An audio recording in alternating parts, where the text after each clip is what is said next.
Hey everybody, how's it going? My name is Liam, this is my hobby room, and today we are doing a review. We're going to be taking a look at the Master Grade GM 2.0. Jiminy Crickets, y'all! This is a really nice Master Grade. It was a lot of fun to put together. Simple in a lot of ways, but has a lot of really great articulation and detail going for it. And most importantly, to me anyways, it's very lore appropriate. It looks like it fits right in where it's supposed to within the Universal Century timeline. So I'm excited to take a look at this kit with you. But before we do that, this kit was supplied to me by Canadian Gundam, so you can go to that website and use the code Gunpla Network to get yourself a little discount on there. That's pretty sweet. And for all things Gundam, you can subscribe to the Gunpla Network. There's a lot of reviews, there's Gunpla news, there's other things on there as well. But without further ado, let's take a look at the model kit that I just put together. It's very nice. Spoiler alert, it's very nice.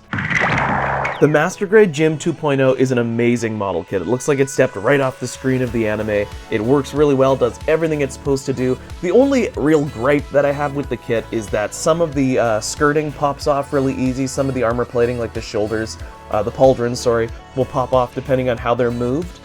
And whenever I try to move the waist around, I end up disconnecting the waist from the rest of the body.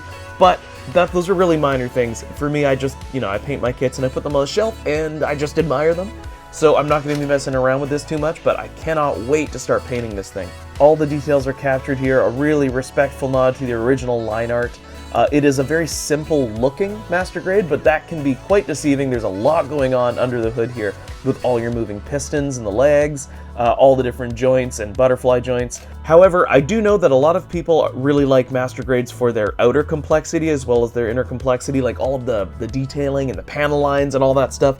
This one doesn't have a whole bunch of that, but it works in lore that way. It is a mass-produced mobile suit. It's the Federation's first mass-produced mobile suit based off of the Gundam. So, it took everything the Gundam did and just streamlined it for, boilerplate, stamping, clone stamp tool idea to make as many as they could to fight off Zeon in the One-Year War. So the way this thing is put together and the way it's designed is perfect for a builder like me. I really enjoy it. This kit will really shine once you paint it. Also, it would look super cool behind this clear green visor if you painted the I guess, camera parts in a metallic silver. They'd shine really brightly, you pop that clear camera over top, and it would look nice and reflective. All of the 2.0 kits are nice, but this one is probably one of my favorites. I'm a big fan of its simplicity, its appearance of simplicity, I should say. But yeah, really nice kit. Really happy to put this one together. So here is the inner frame of the GM 2.0 all assembled. I put the yellow vents in there. I hope they're not too distracting. Usually I don't really care about the engineering or the inner frame or the mechanics of a kit, but I thought I would show this off just because it is so gorgeously put together. The whole thing is really ingenious. It works really well. It looks great. Obviously most of it's going to be covered up even after I paint it and spend all that time doing all the little details and stuff, but I will know that it's painted and I will know that I put in the time, and that's what's important for me in my hobby. But I really do love this. You can tell just the amount of thought that's gone into it. The articulation is great, even though, yeah, I don't really care about articulation. It's just a very impressively made frame. You can do all kinds of fun stuff with it. There's all kinds of little moving bits here. It's got a toe bend. It's got other things that bend, but yeah, it's quite impressive. One thing I did really like, I know whoops, there goes a side skirt. Now the skirt connections are a little bit flimsy. That's just because it's unpainted. But I remember back when I first built the Gundam 2.0 when it came out, the Master Grade Gundam 2.0. That was a long time ago now. I remember thinking, oh, these side skirts are so flimsy, and again, it's kind of the same thing, but I'm not really too worried about it. Once I paint them, they'll stiffen up a bit. Now, I'm just going to pop this off here, because I wanted to show you the core block, which is really nice looking. So, the core block here is meant to replace the core fighter.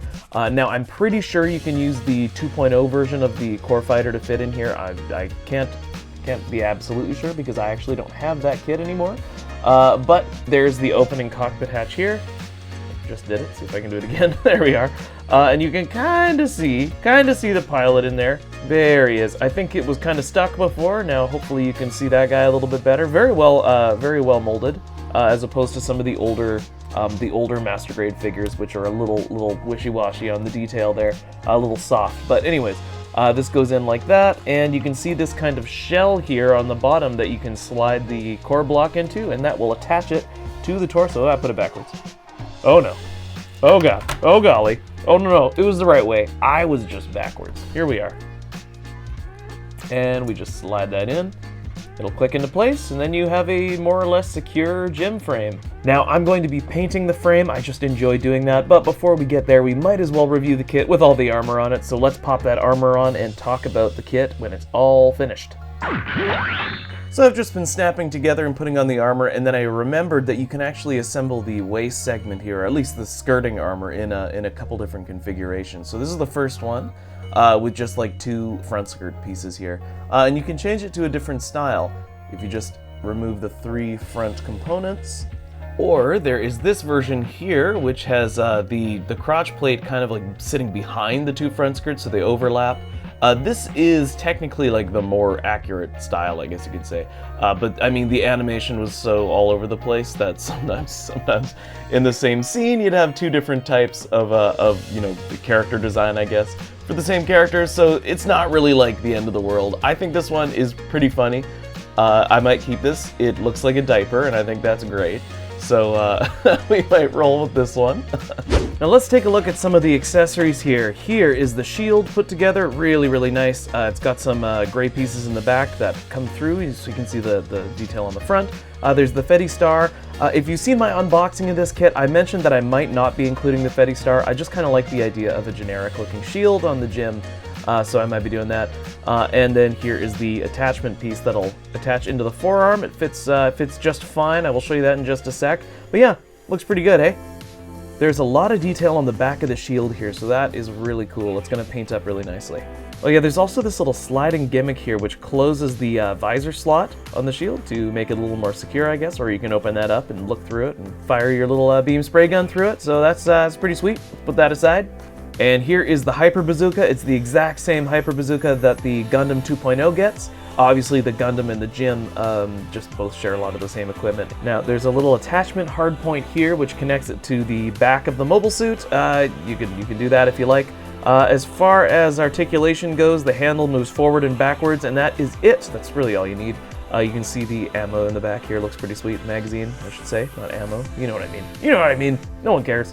Comes with 2 clear light pink beam sabers. I really do enjoy the light pink color of these. I know most of the more recent ones all come in a darker clear red. I just think these ones look better. One of them I bent pretty badly accidentally while sanding it.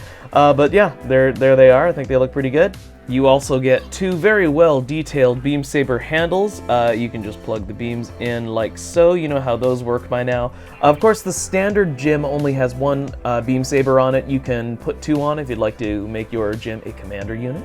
So that's a thing you can do. That's lore accurate. And here is the beam spray gun. I love this little thing. It's really cool. It's just this little underpowered beam blaster. It's put together in a really interesting way as well. I'm a big fan of it. No points of articulation on it, but just a really well-designed beam spray gun. So to go along with the seated pilot figure, you also get a standing pilot figure. It's a little, oh god, there he goes. This is the same one that was with the Gundam 2.0, so technically it could be Amuro, but if you just paint it yellow and black, it's going to be a generic Federation pilot. So yeah, I'm going to be painting that up, and I'll show you it closer up then. It's just kind of hard to see any detail when it's all just white. And then you get this little action base connector. You can slide this up underneath the crotch and then plug this into an action base and display your GM in the air. So let's take a quick look at the articulation. I'm just going to blast through it unless there's something that needs to be talked about specifically.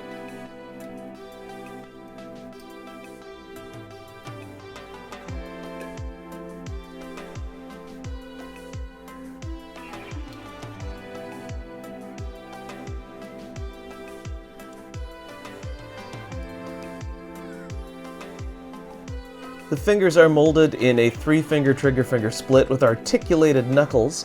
However, you can separate these 3 fingers so they don't all move together if you so wish. And the thumb is on a ball joint here so that you get a lot of movement there.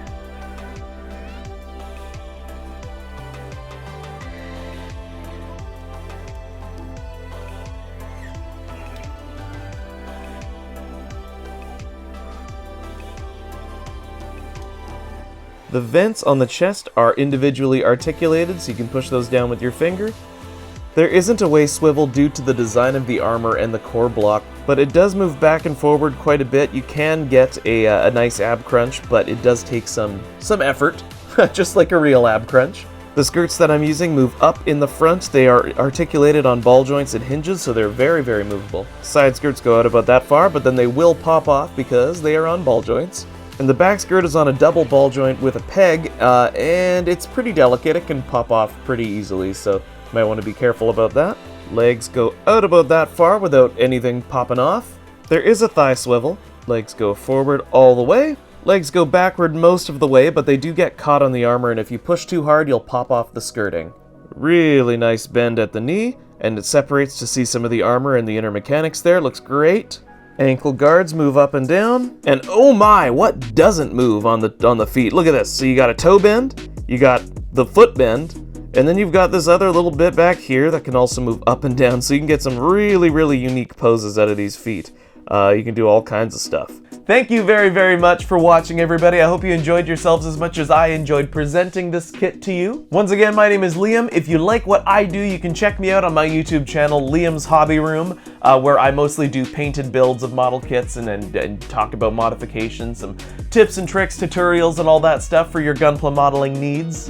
Make sure to subscribe to the Gunpla Network for awesome Gunpla content every week, and I will see you guys next time on Liam's Hobby Room.